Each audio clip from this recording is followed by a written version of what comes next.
안녕하세요. 아포입니다.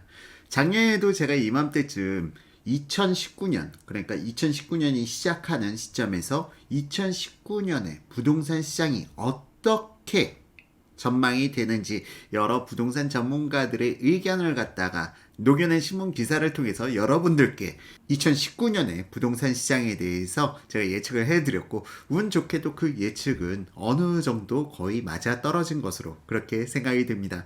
자, 그리고 올해도 2020년 여러 부동산 전문가들이 부동산 시장, 2020년의 시장은 어떻게 될 것인지에 대해서 진단한 기사가 떴습니다. 이번 기사는 조선일보 기사 중 일부를 발췌해서 여러분들께 설명을 드릴 예정이고요. 작년에 제가 이분의 예측은 맞을 가능성이 상당히 높다 라고 얘기했던 그 등장인물들도 또 등장합니다. 자, 오늘 방송을 통해서 제가 바라보는 여러 부동산 전문가들에 대해서 제가 느끼는 생각과 그들의 사고, 무엇이 옳은 주장이고 어떠한 주장이 우리가 좀 경계해야 될 필요가 있는 주장인지 이러한 부분까지도 한번 짚어보도록 하겠습니다. 자, 그러면은 조선일보 사설에 나왔던 기사 내용 중에 이미지 파일만 발췌한 내용입니다. 이미지 파일만 발췌한 내용이고요. 지금 부동산 전문가로서 현재 고종환 대표님 나와 계시고, 그리고 고준석 교수님, 신규영 교수님, 송인호 연구원, 이상우 대표님, 그리고 권대중 교수님, 김학렬 소장님, 이렇게 7분이 계십니다. 자, 여기서 개인적으로 저는 상당히 좀 싫어하는 사람도 있습니다. 싫어하는 사람도 있어요. 일단 제가 순서대로 이분들이 각각 바라보는 부동산 시장에 대해서 여러분들께 말씀을 드릴게요. 이분들이 주장하는 내용, 어떤 내용인지, 그리고 여기에 좀 더 아포유의 양념을 갖다 뿌려가지고 그냥 아포유가 숟가락 하나 딱 얹어놓고 한번 평론을 해보도록 하겠습니다. 자, 먼저 고종환 연구원장님. 개인적으로는 전 고종환 연구원장님에 대해서는 신뢰도가 상당히 낮습니다. 이건 제 주관적인 거니까 뭐 여러분들께서는 고종환 대표님을 응원하셔도 좋고 이분을 신뢰하셔도 무관합니다. 하지만 저는 개인적으로 고종환 대표님을 신뢰하지 않습니다. 이분이 2002년도인가요? 2002년도에 혜성처럼 등장해서 2007, 8년도까지 아주 명성을 갖다가 어마어마하게 올리신 분은 맞습니다만, 사실은 이분은 자신의 명성을 이용해서 돈벌이로 사용하신 적이 있습니다. 뭐 예를 들어서 건설사 미분양 아파트들 이분에게 좀 마케팅 협찬을 하면은 추천해 주기도 하고 하셨던 분이셨고, 이런 부분 때문에 전 이분에 대한 신뢰도는 상당히 낮고요. 더욱이 최근에도 계속 이분의 칼럼들을 갖다 많이 봤어요. 이분의 칼럼들을 많이 봤고 이분이 주장하신 내용들을 봤는데, 이분의 주장 내용은 2019년도, 그러니까 작년 초 아니면 2018년 말부터인가 지속적으로 지금이 꼭지다, 이제 폭락할 것이다 라고 주장하셨습니다. 거기다가 이분이 주장하신 내용이 10년 주기론을 주장하셨는데, 저는 지난 방송들에서부터 지속적으로 10년 주기론은 허구다, 이건 맞지가 않는다라는 부분에 대해서 여러분들께 차트를 통해서 검증을 해드린 적이 있었어요. 어쨌든 이분이 주장하시는 내용에 대해서는 전 공감하지 않습니다. 자, 이건 어차피 주관적인 제 의견이니까 여러분들께 말씀드리는 것이고요. 자, 어쨌든 고종환 한국자산관리연구원장님, 지금 이분의 서울 집값 변동률은 서울은 1에서 3%, 수도권은 0.0에서 1% 상승, 그리고 지방은 마이너스 1에서 마이너스 3%. 자, 어쨌든 서울 전셋값 동향도 1에서 3% 정도 상승할 것이라고 보고 계시고요. 자, 어쨌든 작년에는 이분이 주장하셨던 게 아마 하락한다, 뭐 그렇게 예측하셨던 것 같은데, 올해는 좀 약간 바뀌셨네요. 작년의 예측이 자신의 예측이 틀렸다는 걸 번복하시는 걸까요? 추천하는 주택 매입 시점은 일반 매수는 2021년, 청약은 2022년 이후. 자, 이분이 주장하시는 내용 아직까지 제가 봤을 때는, 아니 지금 서울에서 1.3에서 1.3%가 상승한다는데, 아니 일반 매수를 갖다가 2021년까지 미루시는 이유는 무언가요? 이 부분에 대해서 앞뒤가 좀 맞지 않는 것 같고요. 그리고 유망투자처는 3기 신도시 청약 글쎄요. 이분 상당히 좀 친정부적인 성향의 말씀을 하시네요. 그러니까 지금 이분의 이 이야기를 갖다가 지금 보자면 청약은 2022년 이후에 하라는 게 상기 신도시를 갖다 청약하라는 그러한 맥락으로 보입니다. 그리고 유망투자처는 서울 동북권. 동북권이면은 어딜 얘기하는 건지 떠오르죠. 동북권이면은 지금 동대문구에서부터 성동, 광진, 노원, 강북 지역까지 이들 지역을 갖다가 언급하시는 것 같은데 일단 이분이 이렇게 주장하시는 거에 대해서는 사실상 일정 부분은 맞는 부분도 있지만 상기 신도시 청약이란 부분에 대해서는 저는 상당히 고개를 갖다 절레절레 젓는 부분입니다. 여러분들께서 착각하시는 것이 상기 신도시가 상당히 분양가가 낮을 거라고 예상하지만 사실상 상기 신도시 토지보상비 지금 상당히 높아져 있는 상황이고요. 더불어서 건설사들도 지금 너무 타이트해요. 주 52시간 근무라든지 아니면 최저임금의 여파로 인해서 건설 원자재 가격이 너무나도 많이 올라갔고 하청 비용이 너무 많이 오른 것은 뭐 거의 2배수까지 올라간 곳들도 있다라고 그렇게 전 이야기를 듣고 있어요. 건설 단가가 너무 높아졌기 때문에 이 부분이 사실상 상기 신도시에 저렴한 분양가를 갖다 이끌어내기에는 힘들다. 우리가 상기 신도시 처음에 첫 분양가를 갖다 보게 되면은 허걱할 정도로 예상만큼 그렇게 낮진 않을 것이다 라고 전 예상하고 있어요. 그렇기 때문에 이분의 상기 신도시 청약에 대해서는 전 약간 부정적인 견해를 가지고 있고요. 물론 2022년 시점에서는 저렴하게 보일 수 있겠지만 지금 2020년 현재의 집값과 비교했을 때 2022년의 집값은 그러니까 신규 분양가는 그렇게 지금 현재의 집값과 비교했을 때는 비싼 축에 포함이 될 것이다 라고 저는 예측해 봅니다. 자, 어쨌든 그리고 이분이 말씀하시는 내년 부동산 시장 최대 변수는 거시경제를 갖다가 말씀하셨는데요. 거시경제라고 하면 사람들이 뭔가 되게 어려워해요. 거시경제 별거 아닙니다. 국내 통화량이라고 보시면 돼요. 그 국내 통화량이란 것은 국가에서 발행하는 화폐, 그러니까 화폐를 갖다 풀 것이냐 아니면 출구 전략을 통해서 금리를 높여서 시중 풀리는 화폐를 쭉 빨아들일 것이냐. 자, 이 부분이 지금 내년 그러니까 올해네요. 올해일 겁니다. 올해 부동산 시장 최대 변수로 보셨는데 거시경제에 있어서는 제가 지속적으로 말씀드렸죠. 현 경제가 너무 좋지 않아서 현 정부는 지금 금리를 올릴 여력이 없다. 출구 전략을 시행할 여력이 없다. 그 부분 때문에 거시경제라는 부분에 있어서는 저는 변수라고 생각되지 않아요. 거시경제는 이미 정해진 답이다. 시중 화폐 유동성은 더욱더 늘어날 것이다. 그렇게 보고 있고요. 다음으로 고준석 동국대 겸임교수님. 이분의 예측에 대해서는 상당히 존중합니다.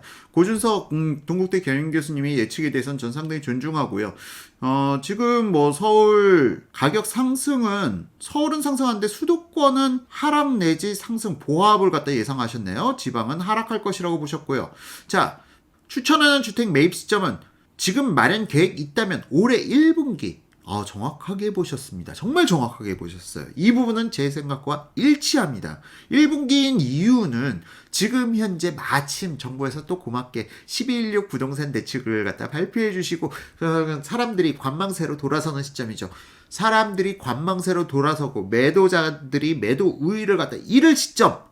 이 시점이 바로 매수 타이밍인데 지금이 바로 그런 매수 타이밍입니다. 따라서 저는 저 역시도 1분기가 가장 매수 적기라고 좀 판단하고 있고요.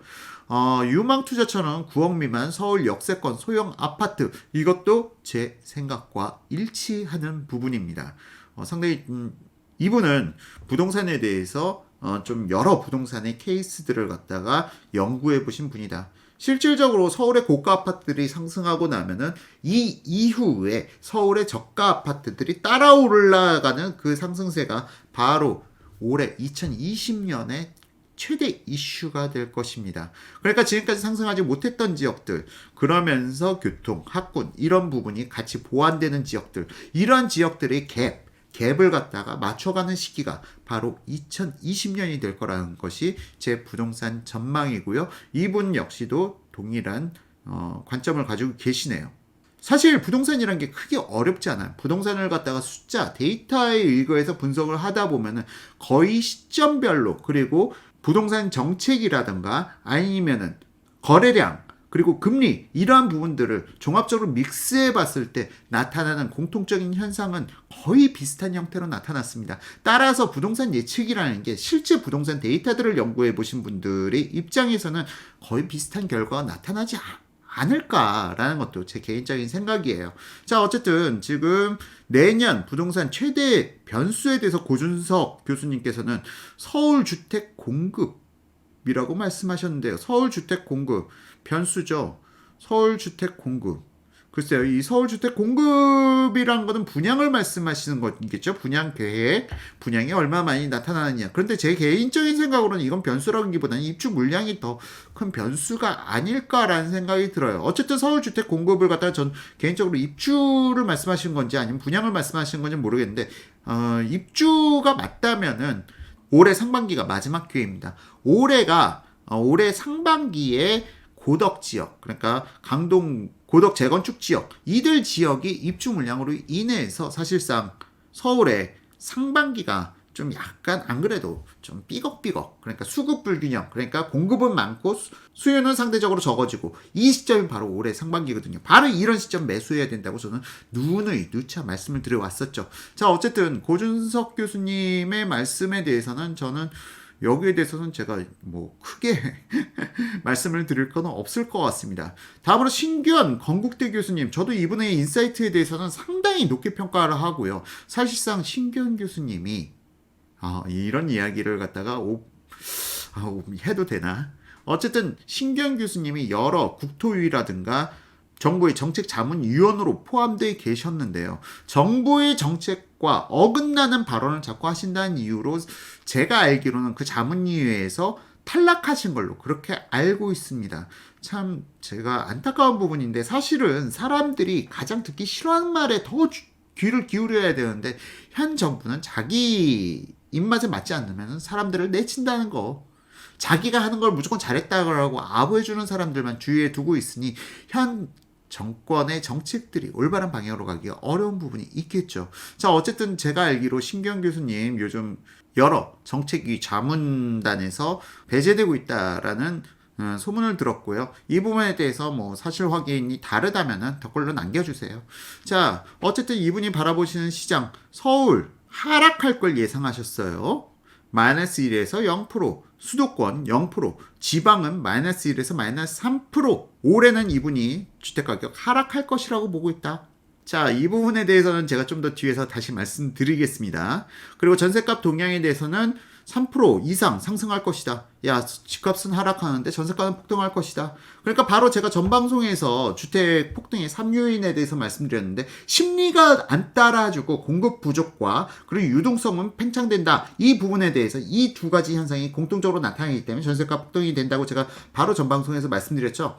혹시 전 방송 안 보신 분들은 전 방송 한번 보시길 바랍니다. 자, 지금 이 신경 교수님은 그러한 상태를 갖다 예측하고 계신 거예요. 자, 그러면 추천하는 주택 매입 시점은 올해 말, 내년부터 상승할 것이다 라고 보고 계시고요.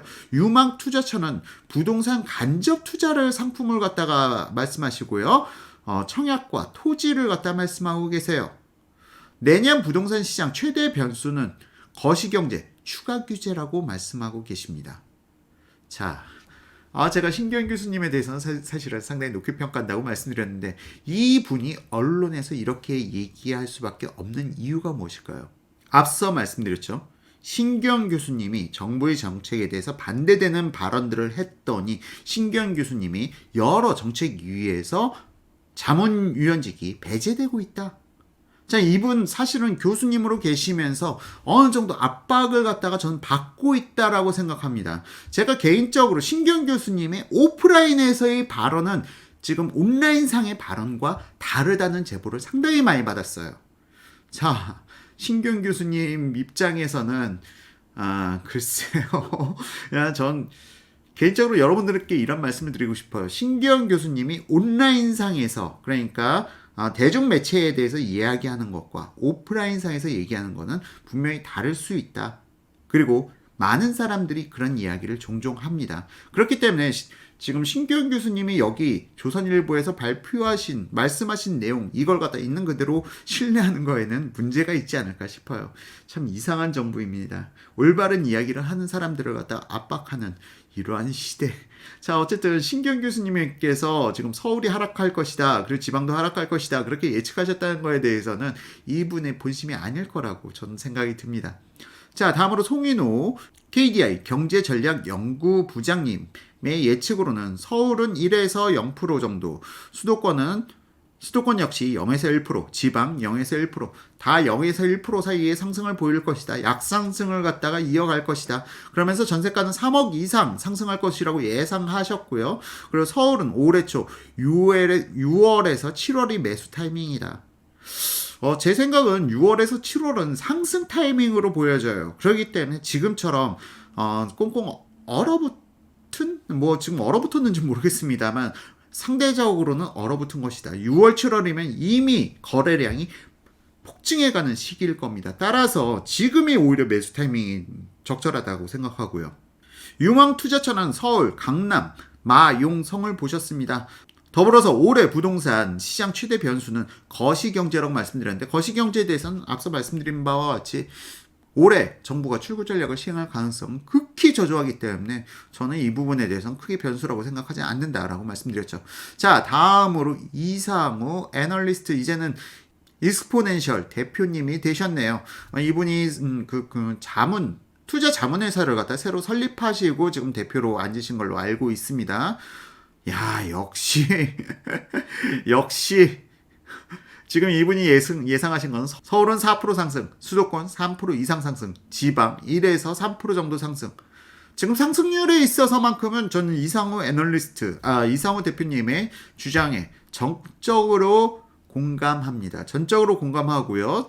서울 전셋값 동향 4% 이상 상승할 것이라고 예상하고 있고, 이 부분 역시도 저 역시도 어느 정도 공감하는 대목입니다. 올해 상반기보다는 내년 하반기가 더 큰 걱정이다. 전셋값 폭등은 이 부분에 대해서는 저는 상승폭에 대해서는 이상우 애널리스트 분의 말씀에 대해서 절대 공감합니다. 개인적으로는 서울이 4% 이상 상승할 수도 있고요. 수도권 만만치 않다. 수도권 서울만큼 상승할 수 있다라고 보고 있습니다. 약간 조금은 다를 수가 있겠죠. 서로 바라보는 견해가. 자, 그리고 추천하는 주택 매입 시점은 지금, now. 맞습니다. 자, 고준석 대표님. 지금 올해 1분기라고 얘기했고, 이상우 대표님. 역시 아주 시원시원하게 말씀하고 계십니다. 지금, now. 맞습니다. 지금 고준석 교수님이 말씀하신 거, 이상우 대표님이 말씀하신 거, 이 두 분이 지금 정확하게 시장을 진단하고 있다. 자, 그리고 나서 유망투자처는 서울, 강남, 신길, 고덕, 이렇게 서울 지역을 갖다 말씀하셨는데, 여기서 고덕이라고 말씀하셔가지고 평택 고덕지구를 갖다 떠올리신 분들 있을 텐데, 아닙니다. 이분이 평소 주장하신 내용을 따라보면은 서울의 고덕, 이거는 저도 예전부터 계속 말씀드렸던 거죠. 지금 매수 타이밍은 고덕 지역, 그러니까 고덕만이 아니라 이 주변 지역까지, 강동, 하남, 남양주, 아니면 구리, 이들 지역들까지도 한번 같이 살펴봐라. 급매물들이 나올 수가 있다라고 말씀드렸는데, 이 부분에 대해서는 올해 상반기까지는 계속 이어질 가능성이 높습니다. 농후합니다. 따라서 여러분들께서 이들 지역도 한번 눈여겨보실 필요가 있지 않을까 싶은 생각이 들어요.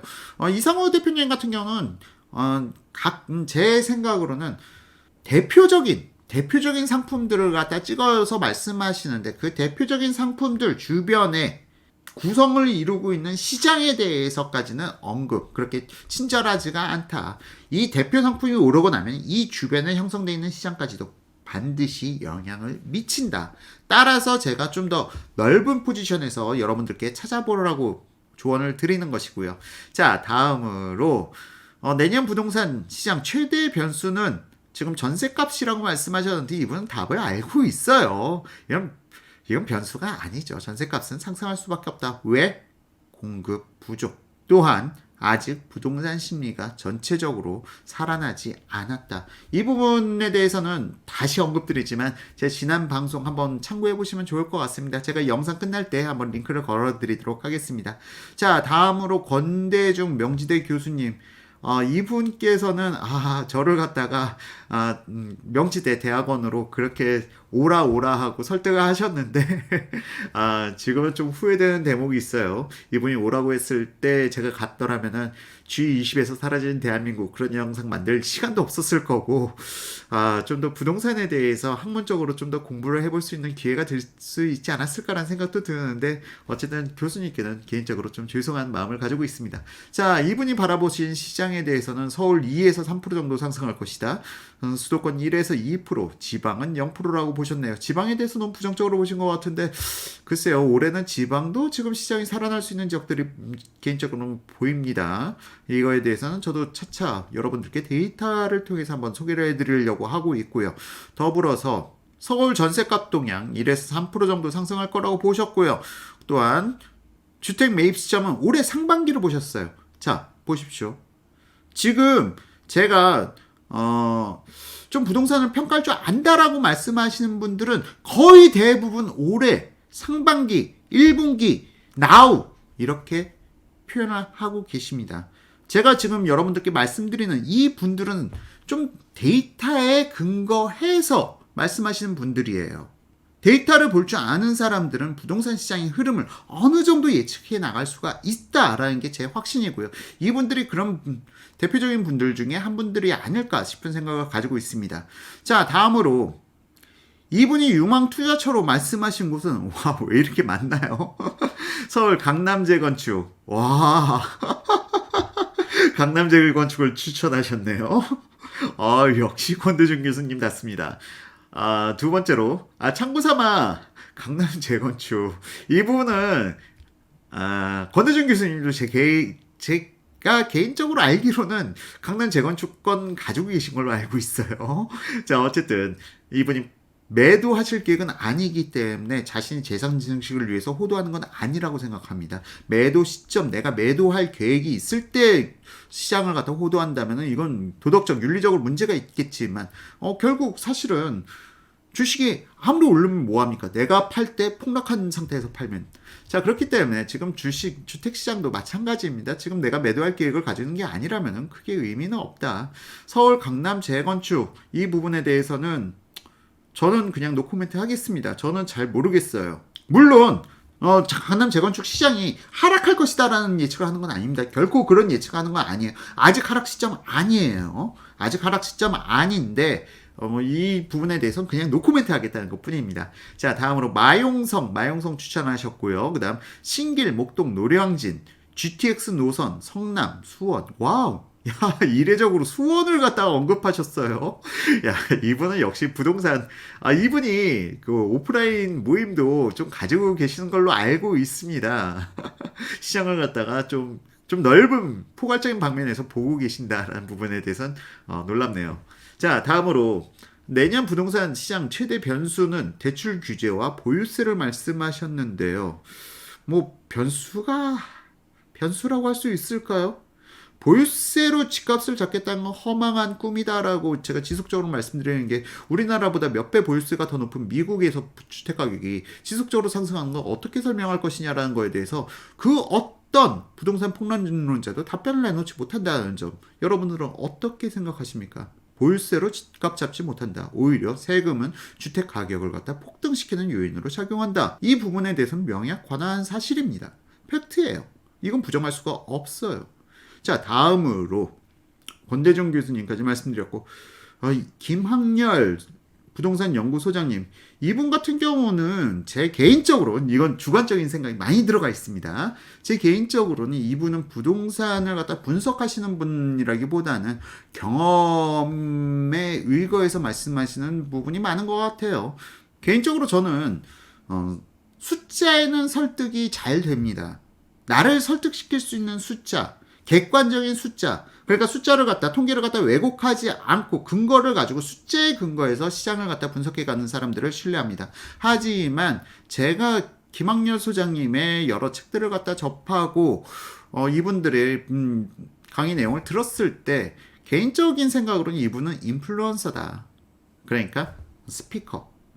이분의 장기는 수치적 분석이라기보다는 뭐 그냥 좋은 동네 를 갖다가 찾아가는 거, 그 정도 수준에서 저는 판단하고 있습니다. 다만 김학렬 소장님 이분의 주장이 허무맹랑하다는 건 아니에요. 이 제 개인적인 주관적인 평가가 이분의 주장 내용이 허무맹랑한 것이라고 평가하는 건 아닙니다. 이분은 이미 인플루언서예요. 이 사람이 이야기하는 게 대중에게 심리로 작용하는 부분이다. 제가 말씀드렸죠. 부동산 시장이라는 것은 공급과 그리고 유동성, 그러니까 거시경제죠. 그 다음 심리, 이 부분 중에서 김학렬 소장은 심리에 좀 많이 치우쳐져 있는 분이시고 이러한 심리를 갖다가 움직이실 수 있는 파워 인플루언서다. 자, 이런 면에서 봤을 때 이 분의 주장 내용이 허무맹랑하다는 얘기는 결코 아닙니다. 다만 이분의 분석 방법은 좀 심리적인 부분에 치우쳐 있다. 자, 이분의 주장 내용을 살펴보게 되면은 서울은 1에서 3% 정도 상승할 것이다. 그리고 수도권은 0에서 1% 정도 상승, 그리고 지방은 마이너스 1에서 0% 하락. 자, 전세가는 1에서 3% 정도 상승할 거라고 보셨고요. 지금 추천하는 주택 매입 시점은 우수 입지 아파트는 지금. 이분은 항상 입지예요. 입지만 말씀하시는데 입지라는 거는 객관화되어 있지 않죠. 상당히 주관적인 부분이 많이 내포되어 있습니다. 저는 이런 주관적인 분석에 대해서는 별로 썩 좋아하지는 않아요. 다음으로 유망투자처는 조정받은 지방광역시 신축. 범위가 너무 넓어요. 이 부분에 대해서는 범위가 너무 넓다라는 부분은 우리나라 광역시가 몇 개 있나요? 이들 광역시 각각의 제각기 다 다른 흐름을 가지고 있는데 이걸 갖다가 일반화시킨다는 것 자체가 제 개인적으로는 제가 일반적으로 부동산을 갖다 분석할 때와는 좀 다른 어쨌든 다음으로 내년 부동산 시장 최대 변수는 총선이다. 글쎄요. 자, 지금까지 제가 총선과 부동산의 상관관계에 대해서는 개인적으로 분석은 해봤고 여러분들께 방송을 해드리지 않았는데 크게 큰 상관관계는 없었다. 총선과 대선이 있는 해가 부동산 가격이 폭등했었던 해가 도 있었고 침체된 해도 있었고 여러 가지 변수가 있었다. 자, 그러면 여기서 이분이 말씀하시는 총선 내용은 혹시 자유한국당이 의회 과반 이삭을 갖다 확보하게 되면 부동산 가격이 오른다는 걸까요? 저는 이 부분에 대해서 총선이 의미하는 바에 대해서는 크게 좀 무게를 두지 않도록 하겠습니다. 자, 이상으로 해서 부동산 전문가 7분의 전망과 더불어서 저는 숟가락 하나 딸랑 얹어놓고 여러분들께 한번 이야기를 전달해 보았습니다. 자, 오늘 내용에 대해서 여러분들께서는 어떻게 생각하시는지 댓글로 글을 남겨주시면은 제가 하나하나 읽어보고 또 차기 방송에 반영해 나가도록 하겠습니다. 오늘도 지금까지 긴 방송 시청해주신 여러분들께 진심으로 감사드리며 또 좋은 방송으로 여러분을 찾아뵙도록 하겠습니다. 감사합니다.